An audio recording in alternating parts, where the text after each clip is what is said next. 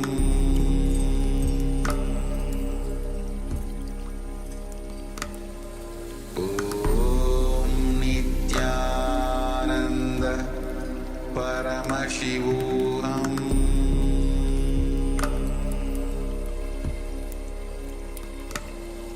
Om Nityananda Paramashivoham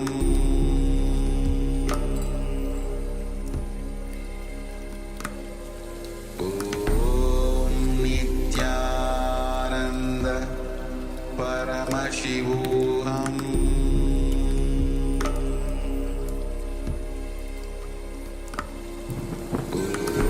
Om Nityananda Paramashivoham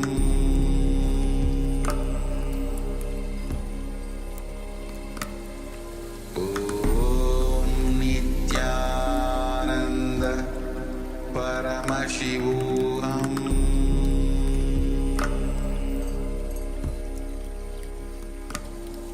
Om Nityananda Paramashivoham Om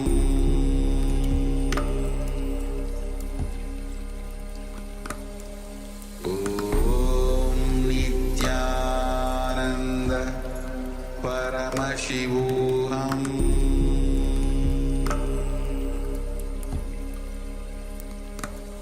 Om Nityananda Paramashivoham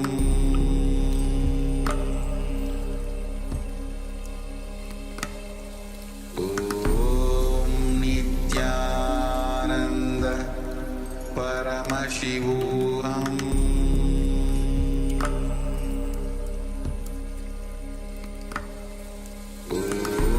Om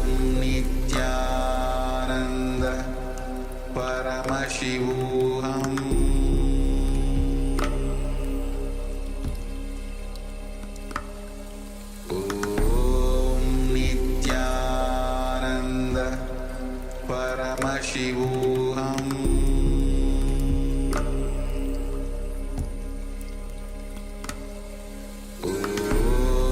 Nityananda Paramashivoham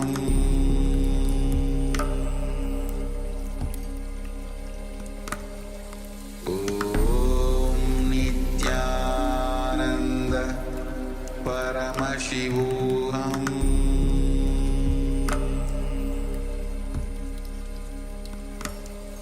Om Nityananda Paramashivoham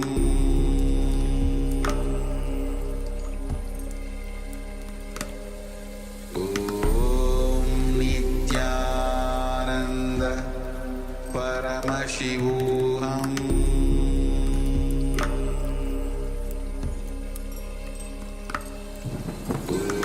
Om Nityananda Paramashivoham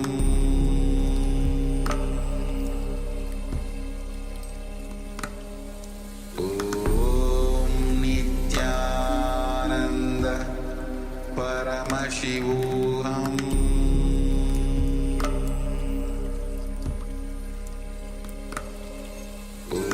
Om Nityananda Paramashivoham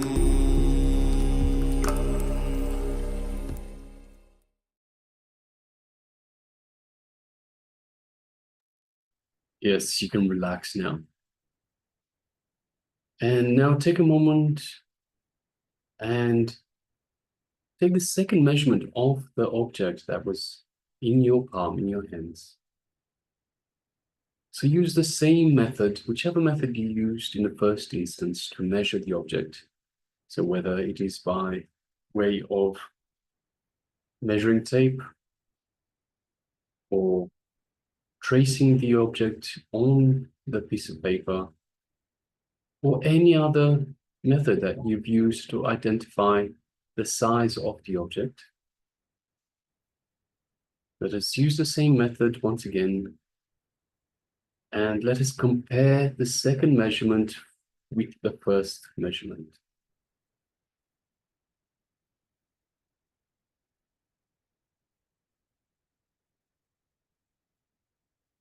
Yes, take just a few moments. Take the second measurement and then let us know in the chat what is the difference. Yes, we have Ma Miri sharing increased size of the key, I see. Yes.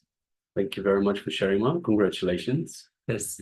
Brave that you manifest this power on a key, because it still needs to fit into the Dharma. So make sure you don't manifest it 21 times in a row, otherwise the change will be permanent. You'll have to change the locks after 20. Change the lock. Manifest the power on the lock also.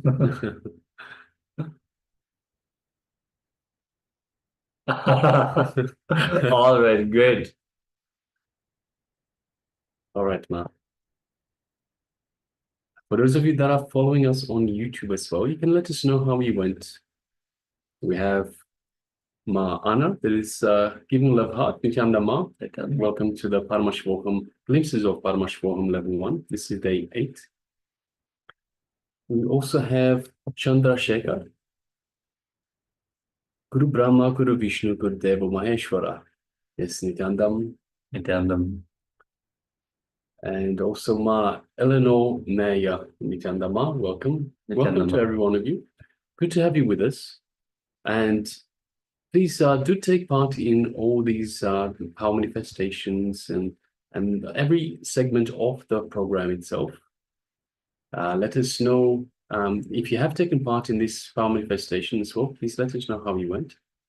If you have any questions at any time, let us know straight away. We will address every question. So put the question, anything that needs clarifying in the chat box, we will attend to it now. Yes, it seems the object chase has manifested the power and has increased by 1 millimeter in width. Great, congratulations. Yes, well done. Well done, Ian. So what was the object that you manifested this power on, Ayu?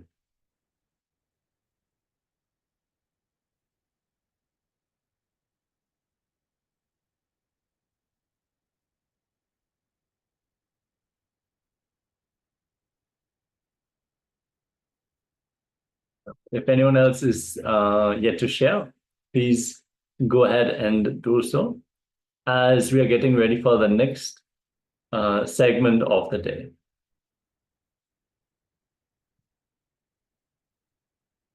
Yes, and the next segment is another Jnana segment, another sharing from the Supreme Pontiff of Hinduism, revelations, sacred secrets on everything and everyone is divine. So even in our Mahavakya, we say, Om Nityananda Paramashivoham, we are all Paramashiva, we are all divine.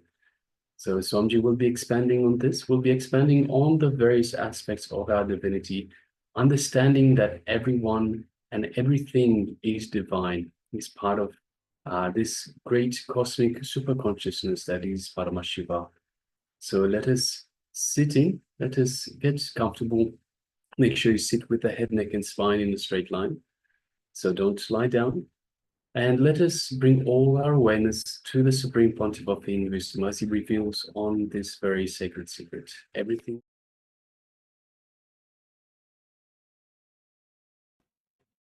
Today, in this chapter, Krishna shows his cosmic form to Arjuna, gives him the experience of universal consciousness. First time, Arjuna is experiencing it. From the beginning, from first chapter, he is only hearing. Again and again he is hearing. Yesterday he heard the complete, full expression. He says, Krishna declares how he is present in every level, how he is in every way. He says, among the rishis, I am Narada. Whatever is best I shine in that. Yesterday we heard all that declaration by Arjuna. Today he proves it by giving the experience to Arjuna, solid experience to Arjuna. See, the difference between enlightened man and egoistic man is only one thing. Egoistic man also declares, but enlightened man can give experience.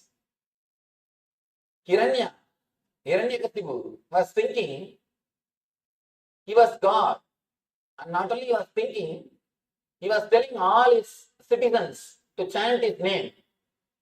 All of them are supposed to chant his name. Hiranyaya Namaha. They have to sit and repeat his name. Hiranya was also claiming he is God.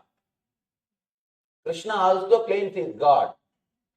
But what is the difference? Hiranya cannot give that experience. He will tell, either believe I am God or I will kill you. Either believe I am God or I will kill you. He can show, he can threaten people and make them believe what he says. Or he believes people believe in what he says. That's all. Hiranya also says he is God. Krishna also says he is God. But Krishna can give experience of that universal consciousness to beings. That is where an enlightened being and an egoistic being, both of them differ. How to find out whether somebody is enlightened or just egoistic? This is the scale. This is the scale. If he can give experience, if he can play with energy, then whatever comes through him, comes from him, is truth. Here, Krishna shows very clearly, he is everything. Beautiful chapter. This whole chapter, such wonderful chapter. In Bhagavata, there is a beautiful sloka. Tavakatamritam tapta jivanam kavibirididam kalmashavakam Sravanamangalam Srimadadadam Uvigrunandide Buridajana. This is Gopika Gitam. Gopis, they sing, O Krishna, Tavakatamritam means your words and words about you. Katamritam. Words of immortality. Words of nectar. Your words and words about you. On you and by you. Both. Tapta Jivanam. Kavivirididam. Kalmashavagam. Sravana Mangalam. Srimadadatam. Sravana Mangalam. Just by listening, it creates auspiciousness in us. Sravana Mangalam. Srimadadatam. Bhuvigrunandide Bhuridachana. It is worshipped or expressed as the highest thing by the great rishis or by the great people, the people who experienced you. They again and again and again feel the joy by speaking about you, by repeating your words. Tavakatamritam tapta jivanam. They just rejuvenate our whole being. Kavivirididam kalmashavakam. Sravana mangalam srimadadatam. Just by listening, it transports us to a different plane. If we fall in love with Krishna, if we have really started enjoying his words, this is the chapter to enjoy. Here, he is not giving any teaching, no teachings. This whole chapter, practically no teachings is given. He doesn't say do this, do that, be like this, be like that. No. All the intellectual stuff is over. All do's and don'ts are over. The vidhi and nisheda is over. No more vidhi, no more nisheda. Straight away gives experience. He shows very clearly, I am everything. He shows clearly, Krishna explains, not explains, he just gives the experience of ultimate universal consciousness. He shows very clearly how he is present in the whole universe. And Arjuna experiences the whole universal consciousness. This whole chapter is pure experience. First thing we should understand, is it possible to experience universal consciousness? That has to be understood. Next thing, what is the basic need to experience that? Third, when experience happens, what happens inside our being? These three we will understand from this chapter. And such wonderful possibility to experience the Krishna as the cosmic window. Yesterday he intellectually expressed, I am the ultimate. I can't say it is an intellectual expression, it is an expression given to a person who is deeply in love. Please understand, Krishna can be God only when a person achieves the maturity of Arjuna. Not for everybody. That is why, as I was telling you, Krishna also declares the same thing, I am God. The truth should be declared only to a person who is qualified, mature. Only when you reach the level of Krishna, you experience the divinity of, only when you reach the level of Arjuna, you experience the divinity of Krishna. As I was telling you, when you deeply feel connected, even ordinary person looks like God, looks like divine. And Shiva says in Tantra, when you drop all your fantasies, you become Shiva and your wife becomes Uma. You reach the state of Shivatva and she reaches the state of Devi. It's a strange thing. How can you become enlightened with a normal life? Shiva says, live with your wife or husband, nothing wrong, but just drop the fantasies which you are carrying. When you live without fantasies, the other person looks like God. Be very clear, everybody is God, including you. But as long as you carry the frame or your own idea about God, you try to fix everybody into that frame. When they don't fix, you throw the person instead of frame. Now Shiva says, just throw the frame, you will see everybody as God. You will see everybody as divine. But what we do usually, we throw the person, not the frame. It is like cutting the leg for the shoe. Alter the shoe, not the leg. When you alter the shoe for the leg, you are intelligent. When you cut the leg for the shoe, you are doing the same thing in your life.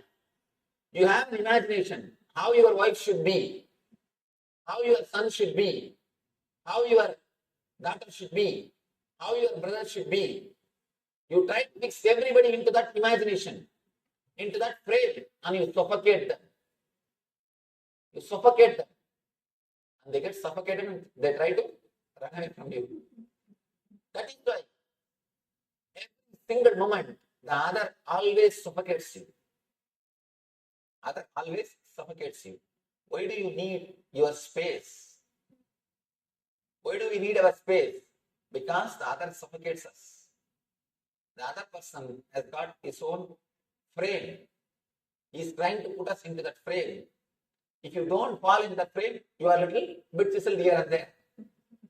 And little bit this side, little bit this side, little bit this side. You are cut, chiseled. and small pieces are removed from you. That's what you are doing. Continuously we chisel the other person.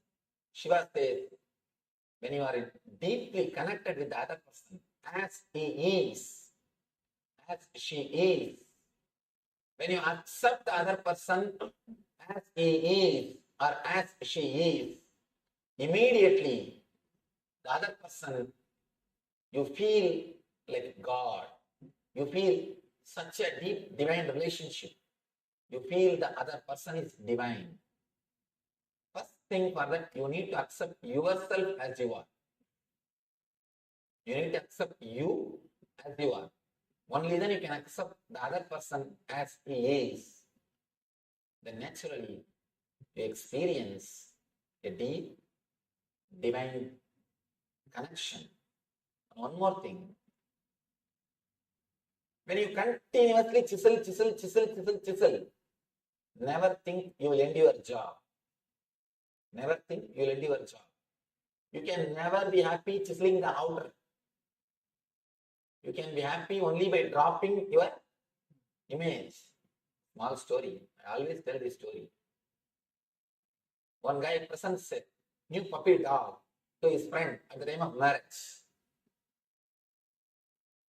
After 3 months, he comes to his house and asks, how is your marriage going on? How do you feel? What's the change you feel in your life? This guy says, nothing much, a small change. In the beginning, 3 months ago, the puppy which you presented to me, that used to bark at me, and wife will bring newspaper early morning.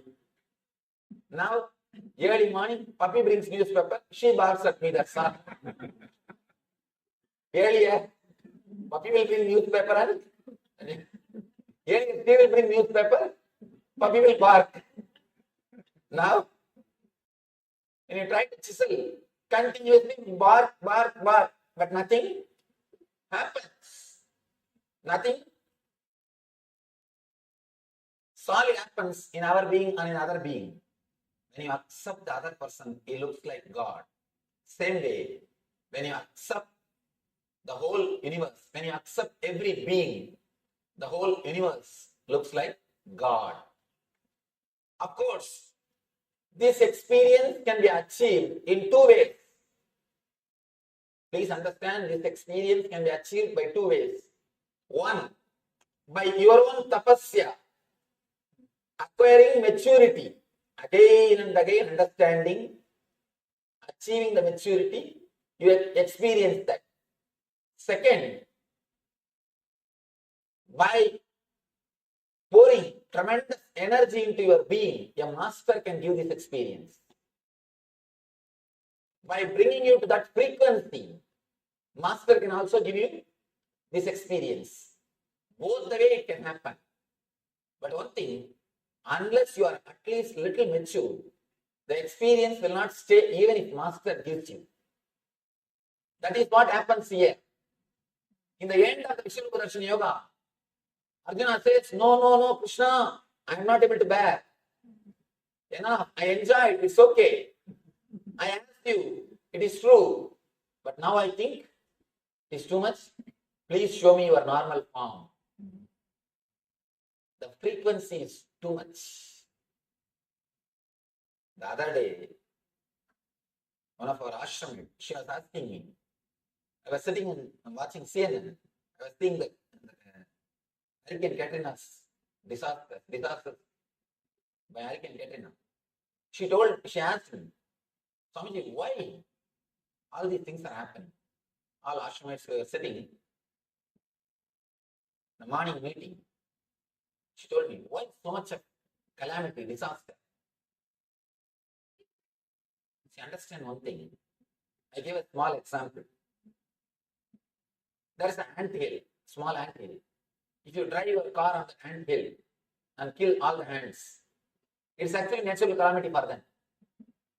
They may say, Hurricane SUV.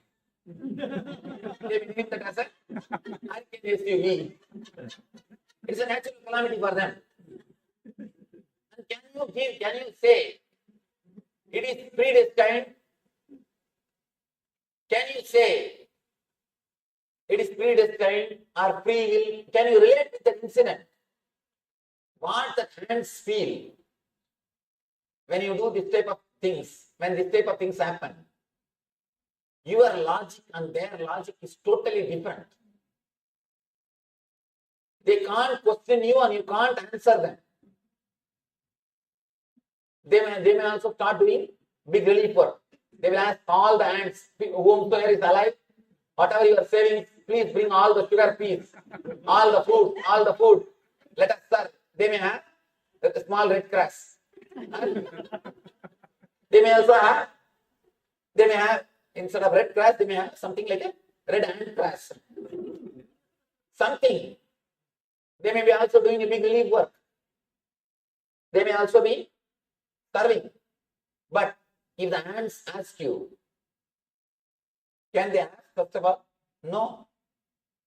We don't know. Maybe there must be an enlightened ant which is giving discourse, sitting and calling all the ants and saying, you see, this all happened because God wills. How? The logic of the ants is totally different. The level of will, their will level is different. Their frequency is different. And your frequency is different. And the ultimate, the cosmic consciousness, that frequency is different. Just like how you will not even know your car made an accident. You do not even know you killed thousands of ants. If your car kills, and if you kill, you will not even know. You wouldn't have even noticed. Same way, the cosmic energy don't even know what is going on. The level itself is totally different. The frequency of consciousness itself is totally different. The frequency in which the ants accident happens is different. The frequency in which you are staying is different. The frequency in which the cosmic consciousness is happening is different. From that level, if you see, it is nothing but a small wave. For example, near your water tank, in India, there should be open water tank, open drainage. Near the water tank, if there was an ant hill, and you just poured 1 mug of water, by mistake, the water showered on the ant hill and all the ants are washed away. The same thing happened now in New Orleans, that's all. In the cosmic level, that much only. In the big ocean, 1 handful of water came inside the city and the city is washed away. In the cosmic level, the happenings are totally different. The will, the level of will, the frequency of will is totally different. All we can do in our life is we can become one with that will, that's all. We can raise the frequency of our will, frequency of our consciousness to that level, that's all. You cannot understand that level. Neither God nor your wife can be understood. Just learn how to live with them. That's all. Just learn how to live with them. Both cannot be understood.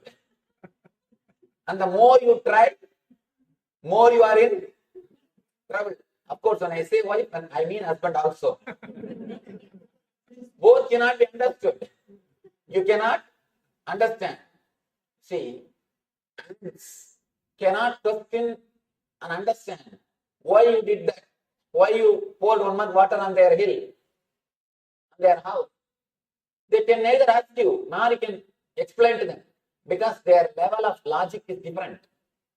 The very frequency level is different. And your frequency level is different. And the universal consciousness, that frequency level is different. Ants, they live in the frequency of 10. You live in the frequency of 100. And the universal consciousness is in the frequency of infinity. All you can do in the life is raise your frequency of consciousness to that level and experience it. Raise your will to that level and experience it. That's all. Nothing else can be done. Logically, nothing can be done. The more you try to understand, more confusion. Please understand. Whomsoever promises you that they will give you logical solution or they will make you understand about all these problems. Be very clear, he is cheating you. Whoever tried to answer these questions, why so much of natural calamity? Why death? Why all these things in the life? Why somebody is high and somebody is low? Whoever tried to answer these questions, they did only one thing, created one more philosophy, that's all. Created one more philosophy, that's all. Neither they understood, nor others have understood. At the most, if they are little charismatic, if they are little intellectual, if they can play with words, they have cheated a group of people, that's all. Nothing else. Please be very clear. All answers for these questions are pure way of cheating the group of people. And you know, when you speak logically, when you know how to play with words, you can always cheat people. You can always cheat people. And you don't even need to be so intelligent to people, because people are not so intelligent. You don't have to be so intelligent to cheat people, because people are not as intelligent as you think. So you don't need to be so intelligent. That is why all philosophers, they convince others, but they are not convinced. I know a great atheist. I have seen him. A great atheist. But when he died, he chanted God's name. He started chanting Rama Krishna, Rama Krishna. People asked him, what is this throughout your life? You lived preaching atheism, spreading atheism, living in atheist way. Why are you now chanting Rama Krishna? No, for life it is okay. When it comes to death, I have to. As long as I live, it's okay. When it comes to death, I have to catch. Who knows? He may be there. Better now itself let me chant and keep in the reserve, keep in the bank. When I go there, I can say, you see, I chanted your name 3 times. At least for that, give me some concession. Be very clear. These philosophers, they convince others without they being convinced. And one more thing, trying to convince others itself shows that person is not convinced completely. And I tell you one more thing, people who are violent preachers without having personal experience will always fall into worst depression. You don't need to give any other punishment to them. And many people come and ask me, Swamiji, so much of conversion is going on. You guys should do, you people all should do something. Why don't you do something? I tell them, please relax. No need to punish them, because they are having enough of punishment already. Already they have enough punishment. Religion. I never ask anybody to convert. What is the need? First of all, I don't have any religion, because what I am teaching is the pure satya, truth. Truth. For example, just because this light is discovered by Thomas Alva Edison, we can't say this light belongs to only Christians. It belongs to whole world. Same way, these truths which gives inner light, they are discovered by Krishna, but it doesn't belong to one religion. It belongs to the whole world. Just like a light, it belongs to the whole world. So I never ask people to convert. What's the need? There is no need. Just understand the truth. Live your life happily. Live your life intensely. That's all.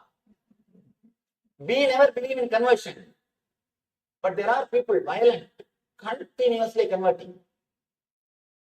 And this preacher, he somehow fell into depression. Because when you don't have experience and just preach, how long you can do? He fell in depression. Somehow he heard about me, and secret way, without any public, when nobody is there, privately he wanted to come and meet me. I said, all right, after all, he wants to meet, give appointment. He came and he opened up and spoke everything. That is, anyhow, I wanted to maintain the privacy, that's why I don't want to tell the name. He's a very popular preacher. And after having the healing and 2-3 days, he was regular, he came and he felt better, a lot better, and he had the healing. He came out of the depression. Then slowly I asked him, why do you preach so violently? He openly says, Swamiji, when I feel so many people follow me, I feel what I am preaching is truth. I feel convinced what I am preaching is truth. In the beginning, I did not have enough confidence about what I am speaking. After some time, when I saw that 10,000 people are following me, I thought, 10,000 people cannot be full. There must be some truth in what I am preaching. Be very clear. Preaching without experience means you are trying to solidify your own confidence. You yourself don't have confidence. By preaching, you try to create confidence. Here, the only difference between Hiranya and Krishna is Hiranya is trying to convince his idea by making many people as his followers. He himself has not experienced. He is just trying to play the game. Krishna straight away gives the experience. Krishna declaring, I am God, is not for his ego. He is explaining for you to experience the truth. That's why he says, Arjuna, for your sake, I am speaking these words. Beautifully, he gives the solid experience to Arjuna of the whole cosmic consciousness.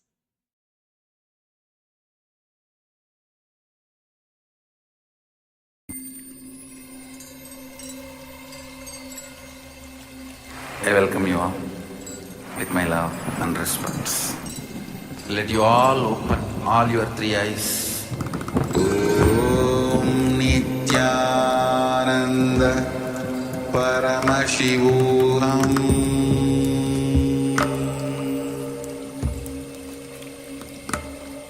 Om Nityananda Paramashivoham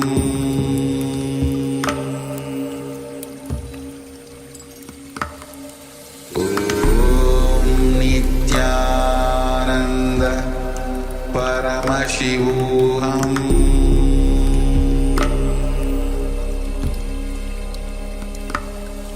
Om Nityananda Paramashivoham Om Nityananda Paramashivoham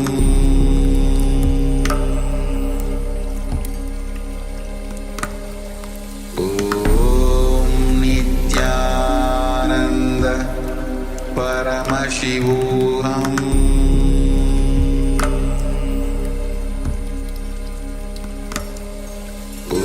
Om Nityananda Paramashivoham.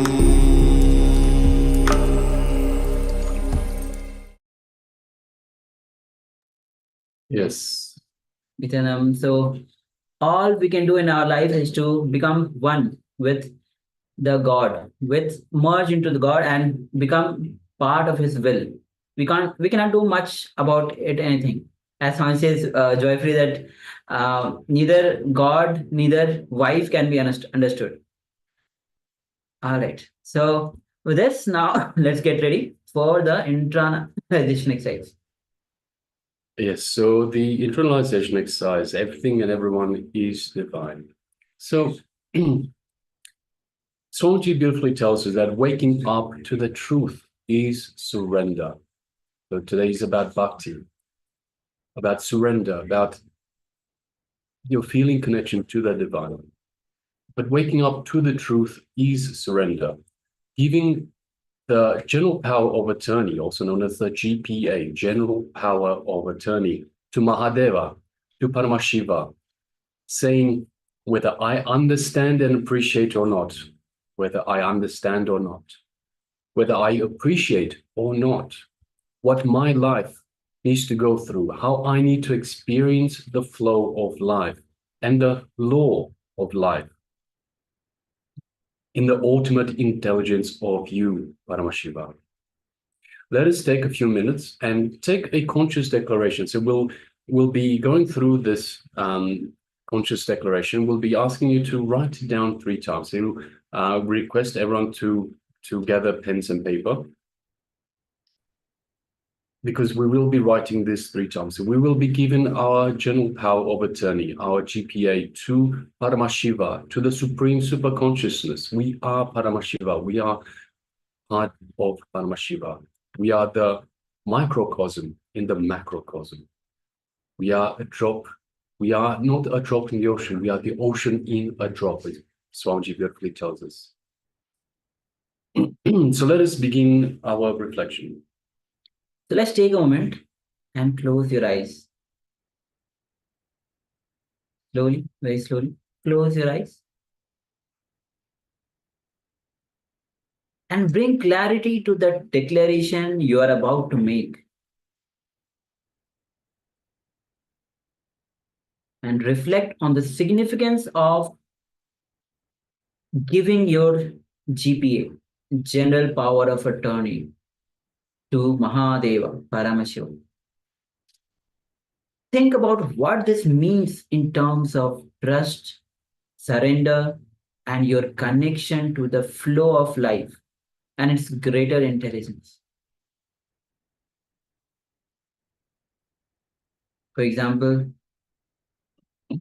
contemplate feeling of relief or openness that arise when you consider letting go of control and trusting in the unfolding of your life's experience.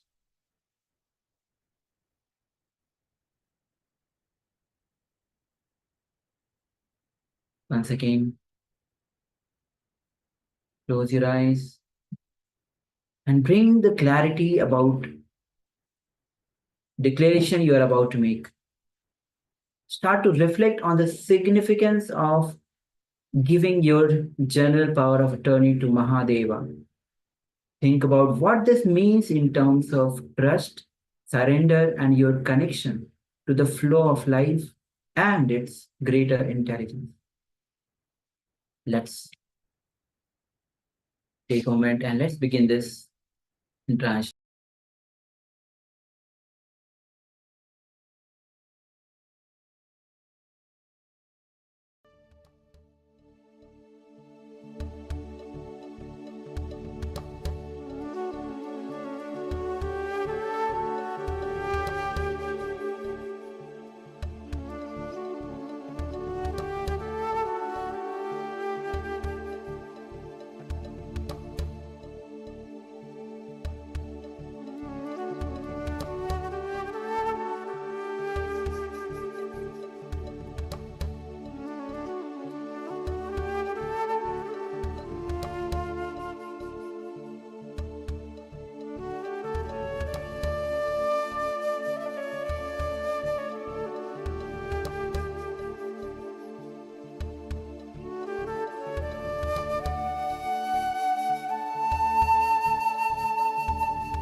Now let us move on to the step number 2. Let us make the declaration using the following phrasing. Declare your intention out loud or internalize it deeply in your mind. I give my general power of attorney to Mahadeva, to Paramashiva, recognizing that whether I understand and appreciate or not, I trust in the flow of life and the ultimate intelligence guiding me through all experiences. So as you say this or think this, visualize Mahadeva, Paramashiva's third eye opening, symbolizing clarity and divine guidance in your life. So once again, let us say out loud or internalize it deeply within our minds. I give my general power of attorney to Mahadeva, to Paramashiva, recognizing that whether I understand and appreciate or not, I trust in the flow of life and the ultimate intelligence guiding me through all experiences. So let us say this to ourselves, whether out loud or internalizing deeply in our mind for a few minutes.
Now, take your pen and paper and write down the declaration 3 times.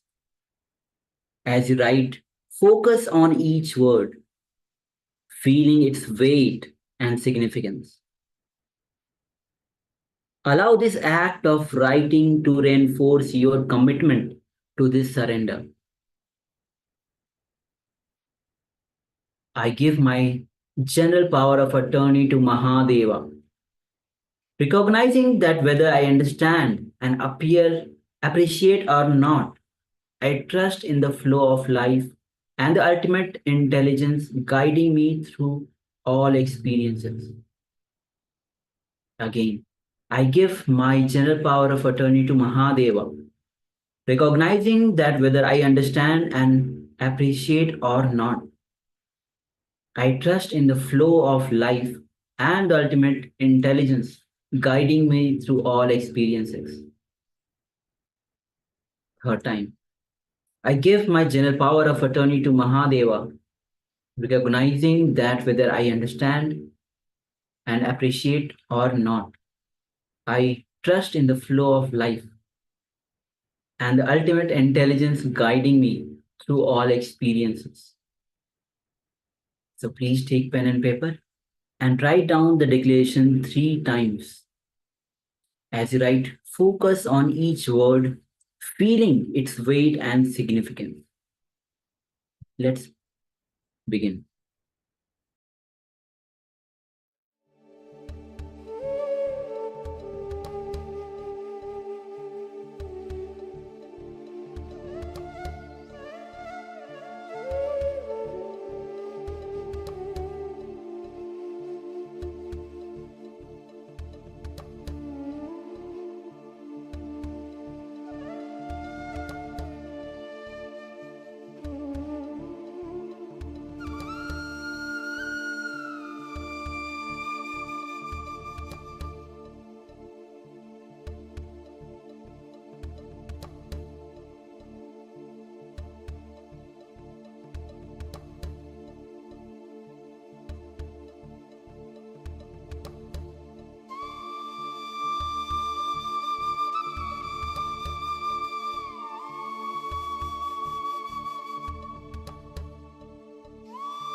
Yes.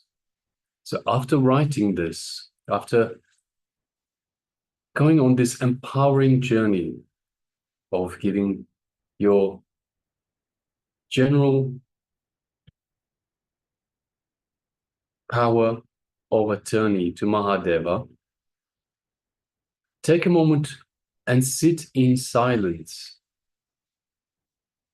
Feel the sense of openness and guidance that comes from this declaration. Acknowledge any feelings that arise, whether they are of trust, fear, relief, or excitement. Understand that this is a journey of empowerment and acceptance. You might feel a weight lifting off your shoulders, or perhaps a new sense of clarity about moving forward in your life with Mahadeva's support, with Paramashiva's support. So just take a moment and sit in silence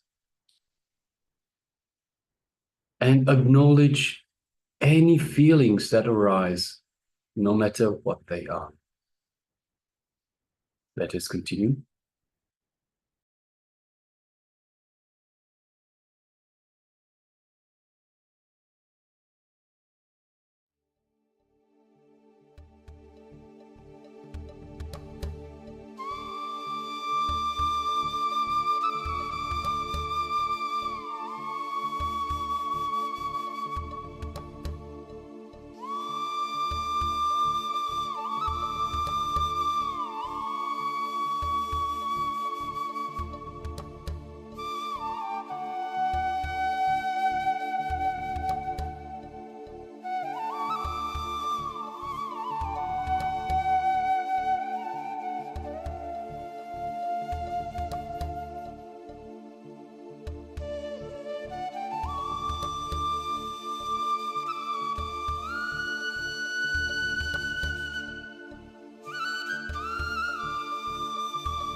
Yes, you can relax from this exercise, from this power of general attorney, giving your power of general attorney to Mahadeva, to Paramashiva, from this empowering journey.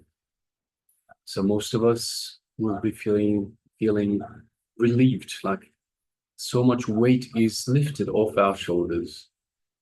But whatever your experience, take a moment and share with us in the chat box. So requesting all participants, whether you are on two-way in the Zoom room or whether you are following us on YouTube, you let us know in the chat box. Yes, we have a lot of persons watching us on the YouTube. We have Ma Tana, we have Ma Maha Anugraha Ananda. A lot of people have been commenting. So yes, welcome once again. Welcome, Nityananda, everyone. And we also are joined by Ma Dragana Svalina. Nityananda, Nityananda Ma. welcome. Good to have you with us, Ma. Yes. And we also have Ma Cheng Xiao Fang. Nityananda Ma, welcome. Yes, Nityananda.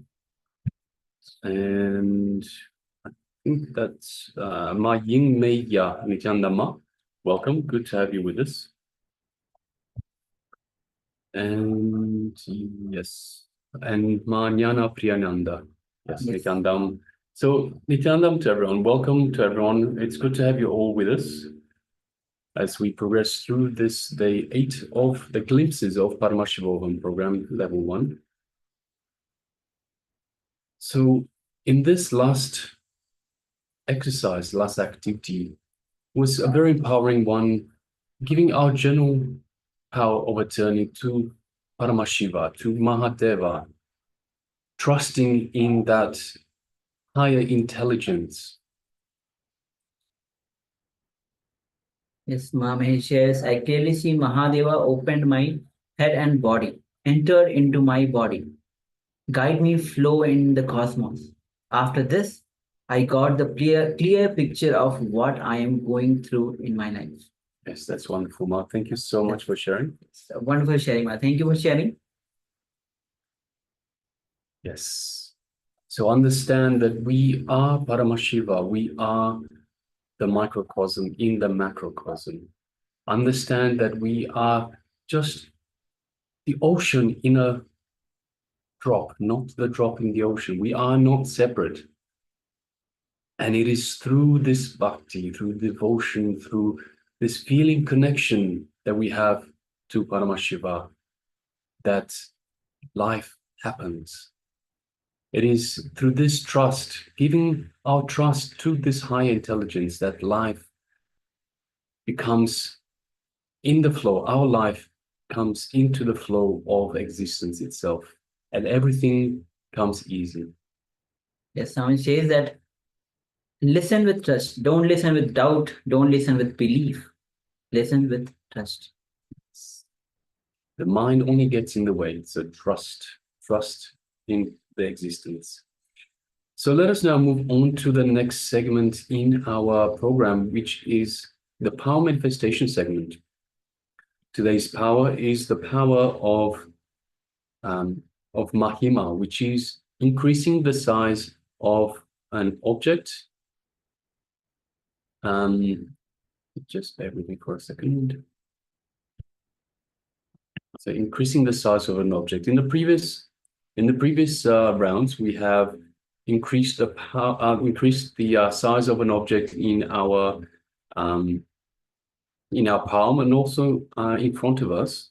So now let us move on to the next stage. See, the idea with the power manifestations, with each round, what we do is we go further and further, deeper and deeper, trying to put you outside of the comfort zone. So once you get used to, once you get comfortable with, once you get confident that you can practice, that you can do this power at some level, we push you further outside of your comfort zone so you get more confidence in your manifestation, in your power manifestation. So similarly, in this third round, we are looking at increasing the size of an object that is away from you. So first one was near you, second one was in your palm. This third third round, an object that is away from you. So requesting everyone to select an object that they want to increase in size. Make sure it's not too big, not too small, but then again, it is up to you.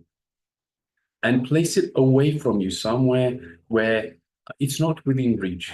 So somewhere that is a little bit further away. And we will be connecting to the divine, connecting to Paramashiva, connecting to Swamiji. And through this feeling connection, we will have the power of Mahima. We will increase the size of an object that is away from us.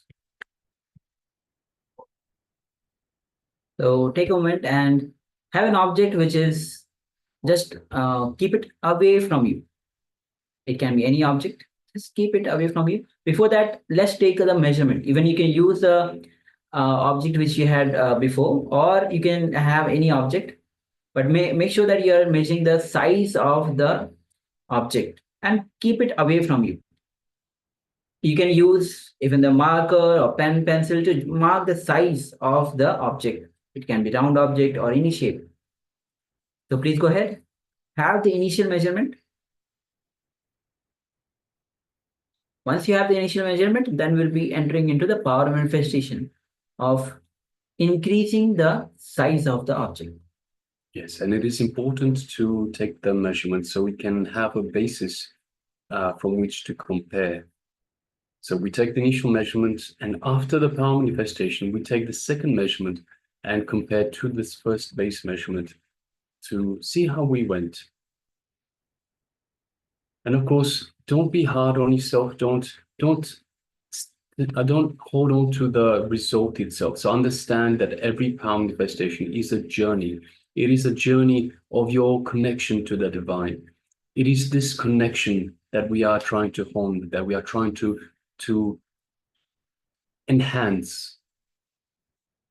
So even if at first you don't succeed, understand there's no such thing as not succeeding. Understand that it is simply a process. It is a pathway. Similarly, how you get into a car to get from point A to point B. When you start the engine and you've just gotten out of the driveway, you're not yet there. You're not yet at the second point, point B. But you are on the journey. You have started the journey. So even though you don't see point B just yet, you have started the journey. So understand that power manifestation is in the same way. So please understand, even if you are not currently manifesting, if you are, that's fantastic. But even if you are not currently manifesting, understand that it is just that you are not currently manifesting. You are yet to manifest. It is a process. So please don't have any judgments. Don't have any self-doubts. Trust in the process. Trust in the feeling connection to the divine. Understand that when you sit down with the intention to manifest this power, or any power for that matter, you are manifesting. By having doubts, self-doubts, by having judgments, you block that connection. So let us not have any doubts. Let us not have any judgments.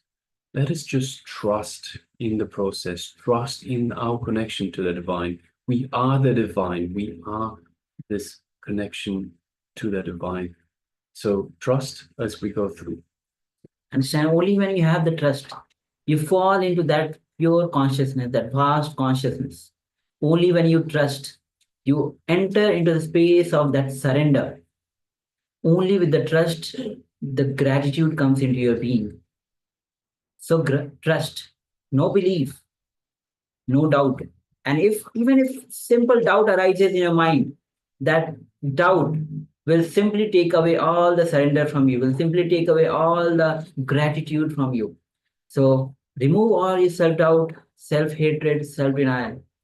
With trust, with deep gratitude, deep surrender, let's enter into the manifestation. Yes, so let us close our eyes to remove any visual distractions. And let us just take a couple of long, deep breaths in and out. So just follow me. And with every breath, I want you to feel more relaxed. So say to yourself, imagine yourself, visualize yourself, feel yourself getting more relaxed, more grounded. Feel yourself going further and further into restful awareness, into the space of restful awareness. So let's start. Long, deep breath in. Long, deep breath out.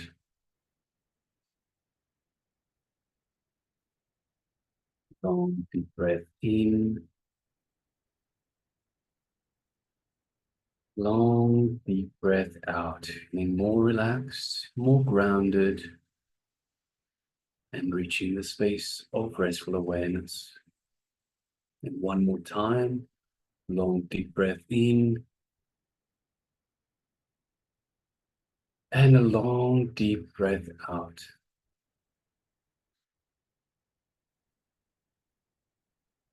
That is unclutch from any tension, any doubts, any impossibilities, any fears, any worries, any hesitations. Just unclutch. Become the observer. So as anything comes up, any of these come up, just become an observer.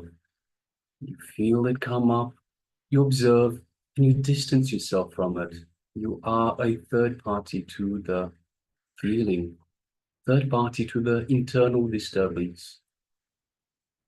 Understand these are not you, these are not your true self. So you can just observe as these come up. And by not getting involved in these, you unclutch, you become the observer, and they go back down. Just the way they come up, they go back down. So unclutch again and again until you come back to this space of restful awareness. That is unclutch again and again, unclutch.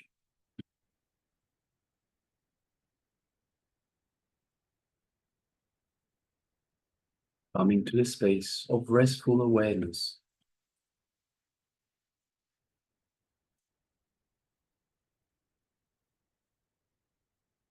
Now let us bring our awareness to our Ananda Gandha, which is just below the heart center. So the heart center is in the middle of our chest. Just below that is our Ananda Gandha. It is our inner space. The inner space Swamiji has initiated us in to connect to him, to connect to the divine, to be our alone space with the divine, our connection to the divine.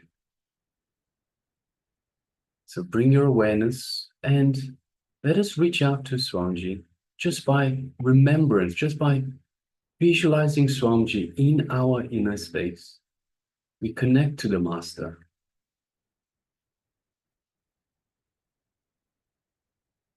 So let us do just that. Visualize your favorite murti, your favorite image of Swamiji in your inner space.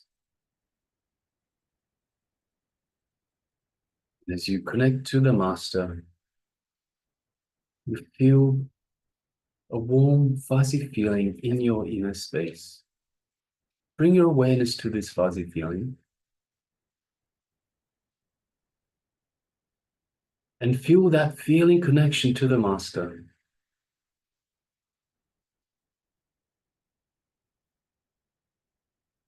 As you bring your awareness to this feeling connection, you feel it getting stronger.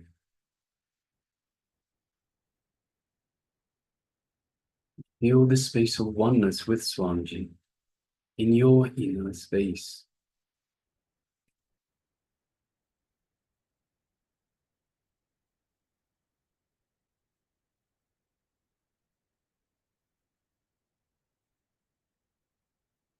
Now let us bring our awareness to the third eye in between the eyebrows. And gently, let us visualize Swamiji in our third eye, the Supreme Pontiff of Hinduism, in our third eye, And let us gaze lightly through the third eye into Swamiji's third eye. As we do so, we feel an energetic connection to the Master's third eye. You feel a light buildup of energy in your third eye as Swamiji is awakening and energizing your third eye.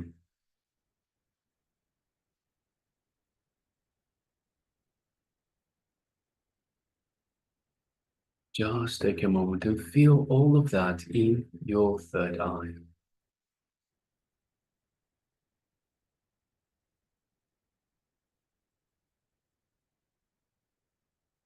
Now, let us make a strong declaration, a strong intention in our third eye to increase the size of the object that we measured and we placed away from us. Strong intention, strong declaration. That is the only reality that we are willing to entertain. Nothing else is real, just our intention. Our intention for the object to increase in size. Nothing else is the truth. Nothing else is reality, but our intention for the object to increase in size.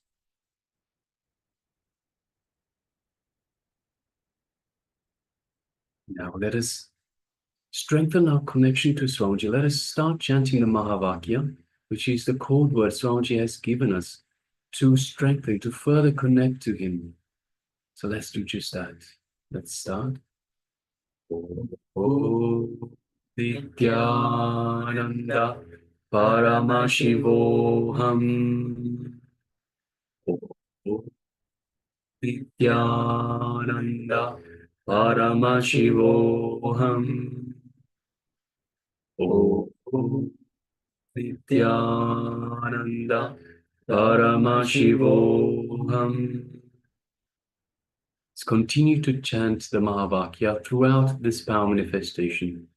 And from the space of oneness with Swamiji, space of oneness with Paramashiva, and keeping the strong intention, strong declaration fresh in your third eye, let us now start manifesting this power of Mahima, increasing the size of the object that we've placed away from us. Let's begin.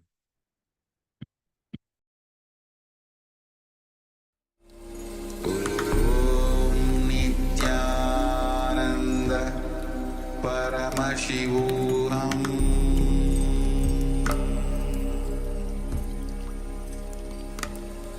Om Nityananda Paramashivoham.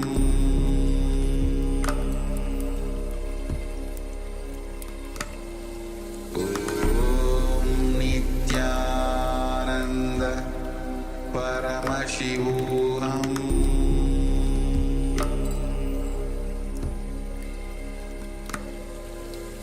Om Nityananda Paramashivoham. Om Nityananda Paramashivoham.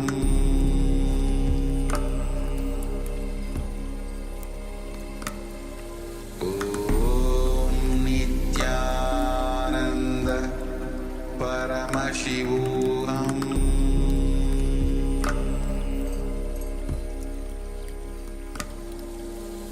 Om Nityananda Paramashivoham.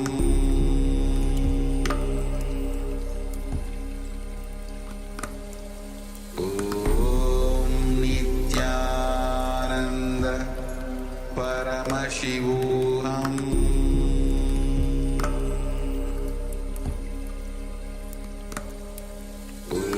Om Nityananda Paramashivoham.